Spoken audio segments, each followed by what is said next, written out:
谢谢您的介绍。我今天的报告还是会用英文来讲，但是我先用中文自我介绍一下，我叫侯雨萌，我的专业呢，我主要是从事数字人文研究。OK， 我是从事数字人文研究的学者。我刚刚在瑞士联邦理工的这个实验博物馆学做完我有关这个数字博物馆学、数字档案的 PhD 博士，然后马上要去香港去继续任教，然后继续这个我今天所讲的有关武术文化的数字化保护和计算保护的研究。所以今天很开心来到这里，也很开心，很感谢会议可以邀请我来演讲，来讲我的这块工作。那么接下来我会切换到英文模式去讲我的报告。中文的翻译我们可以在耳机里面听到。Okay, so I just said thank you for having me for this presentation. I'm super It's quite a pleasure for me to be here today to talk about my research. As I just introduced, I just completed my PhD in digital humanities, which investigates the application of computational thinking and computational tools, and how can these thinking and tools enhance the knowledge representation and systematic operation of intangible and embodied knowledge as in martial arts, and while at the same time preserving the sense of humanity's understanding of these practices as much as possible. And therefore, my approach to martial arts is interdisciplinary and somehow experimental. And to provide an illustration of my research, my presentation today will address how I use digital and computational tools to model and represent embodied knowledge in Southern Chinese martial arts. So a premise of this research is that we view martial arts from an intangible cultural heritage perspective and attempt to bridge the gaps between human expert understanding and data science instruments with the purpose of knowledge organization and communication. So such research is situated in the context that although today there has been a huge advancement in digital practices that aims to safeguard cultural heritage, particularly through recording and archiving the entities of our humanities or mankind's collective memories, there remains a gap in models and tools that can readily apply to intangible cultural heritage or asset materials. So unlike physical objects or heritage sites that are defined by material values, SAH is defined by tacit and nuanced practices, often embodied and socially transmitted. And taking martial arts as an example, here the body that practices and sometimes performs martial arts serves as an archive that embodies a multi-layered repertoire of the aesthetics, kinematics, ideologies, and expertise. And they also embody the traits of historical and cultural interplays. Well, simultaneously, the body also acts beyond the storage or beyond the archive itself. It also acts as the activation of the knowledge being archived. So the process of embodied knowledge from being archived to being transferred and eventually enacted constitutes a pathway for knowledge transmission. And I'd like to look into this pathway and study on how to enhance the transmission process of martial arts, of intangible embodied knowledge like martial arts. As a foundation, the Hong Kong Martial Arts Living Archive has addressed the primary challenges that associate with the body as the archive. So Hong Kong MALA has been a longitudinal collaboration since 2012. It was co-founded by Mr. Heng Chao, representing the International Goshu Association, and Professor Sarah Kandadan, who represented City University of Hong Kong at that time, and now EPFL EM+.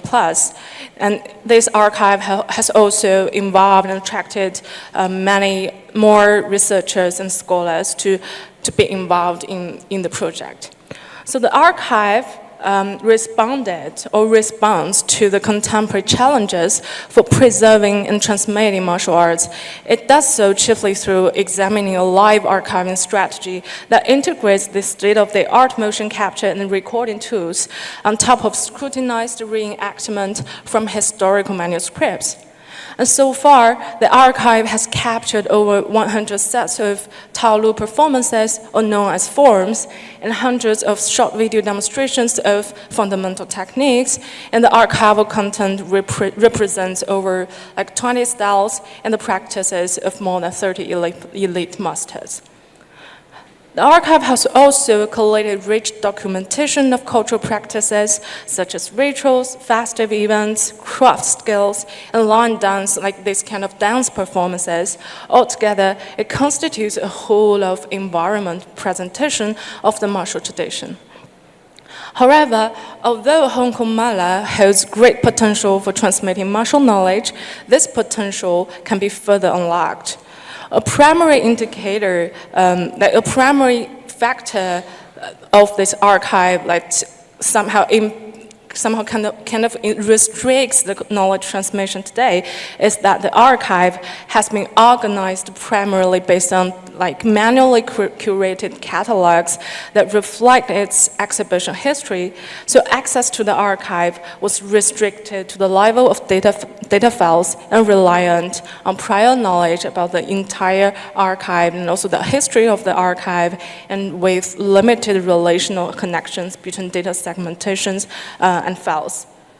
So in order to unlock the archive's potential for knowledge transmission, we argue that these issues about data complexity, data access, and the capacity for knowledge description should be addressed so as to facilitate the archive's data usage and further the representational capabilities. To tackle this aim, we decomposed this mission into three research questions. And first, how should embodied knowledge in martial arts be comprehended and interpreted? And which aspects should be highlighted to convey the knowledge? And second, how can computational thinking be applied to reorganize and reconstruct martial arts knowledge in a way that is meaningful to human understanding and also operable by machine intelligence? And on that basis, how can computational tools be used to encode or process informational aspects of the multimodal data in the archive so as to convert them into effective knowledge representations? And then we're curious about what insights can such representations provide. So the first research question gathered the rationale of this research. Only after we identify the epistemic components of martial arts can we develop effective encoding paradigm that may help with transmission. So at the very beginning, the beginning chapter of this research, I worked to deconstruct martial knowledge, first based on literature studies and theoretical analysis. So two major theories were consulted here. First, martial arts is as embodied knowledge, and then the oneness model that reflects traditional Chinese philosophy. And according to Husserl, the notion of embodiment entails the body being at the center of life experiences. It mediates the practices that extend beyond physical skills, but toward a multi-layered composition of 5 epistemic dimensions. And this perspective resonates with the traditional Chinese way of knowing, which integrates Tao, Fa, and Shu into a harmonious oneness model. Here, due to the time limitation, I won't elaborate on these theories, but a very detailed discussion about the Tao, Fa, Shu is provided, has been discussed by Professor Ma Mingdai in his publication and also a book, so that if you have interest in consult further, you can refer to his publications. So, I just talk about theoretical analysis that paves the foundation of this research. but theoretical discourses only represent the essence of like historical interpretations of martial epistemology, and contemporary understandings of the knowledge practice is yet to be understood. So to this end, to understand how the knowledge is interpreted and transmitted today, I carried out a 6 months of fieldwork research in Hong Kong and also Lingnan region through 2 trips to understand how this practice is being trained and is being practiced and taught today. So during the field studies, I trained myself martial arts. I didn't practice martial arts before this research, but I trained myself martial arts during this field work to better understand the knowledge. And I followed both traditional and modernized formal curricula to have a better understanding of the differences and particularly commonalities between the 2 curriculums. And in addition, and also interviewed 12 masters and advanced practitioners, all possessing from 15 to 50 years of experiences in practicing traditional styles. Through the interviews, I collected their voices on martial epistemology in different perspectives. So basically, I explored their backgrounds, the interviewees' backgrounds in exercising and teaching martial arts, their perspectives on the aspects of, like, different aspects of the knowledge, as well as their opinions on how, like, their opinions on whether it is good or not by using digital tools to learn or teach martial arts. So here, in a super brief highlight of the key points that I collected through the interviews, which are crucial to my encoding rationale. First, through the interviews, I understood that all interviewees acknowledge the importance of theoretical teaching and learning in martial arts, as it provides an expert view when executing a movement. However, they also emphasize that theoretical learning is effective only with the combination of practical training. And to this end, Tao Lu is recognized as an important tool for practical training, especially effective for beginners and intermediates. And whereas 2-person training and sparring were also advocated as a way to cultivate the sense of applications, but at a more advanced level. And regarding teaching, like digital teaching and learning, acknowledge the benefit of digital tools, its ability to document knowledge and its memory. While other creative ideas such as virtual fighting and AI generation for movement creations were also mentioned. So based on these interviews, we summarize that the primary objective of this encoding effort should be to represent martial knowledge akin to provide instructions by masters in the real world. So the aspects to be encoded are thus distilled as such. So first, we should take care of the representations of the conceptual elements that contribute to theoretical learning, but also technical learning. And we also need to represent the concepts or entities that can inform the mind-body association, probably via the principles that guide body manipulations in martial practices. So with these principles in mind, the wish to encode these 3 layers led us to the second research question, which tackles the application of computational thinking to conceptualize or to reorganize martial arts. To this end, the advancement of semantic web, particularly ontologies and link-open data, has introduced new possibilities. So ontology, which is originally a study, it's a philosophical study, a branch of philosophical studies. It denotes the study of being and existence. So this philosophical methodology has been adopted by information science or computational computer scientists as a formal representation approach to define. It is used to kind of formally define a subject area by defining a set of terms and how they are related, such that we can represent conceptual entities via a relational network of many others. So such a network-like methodology has been widely used in curating and making sense of cultural heritage data.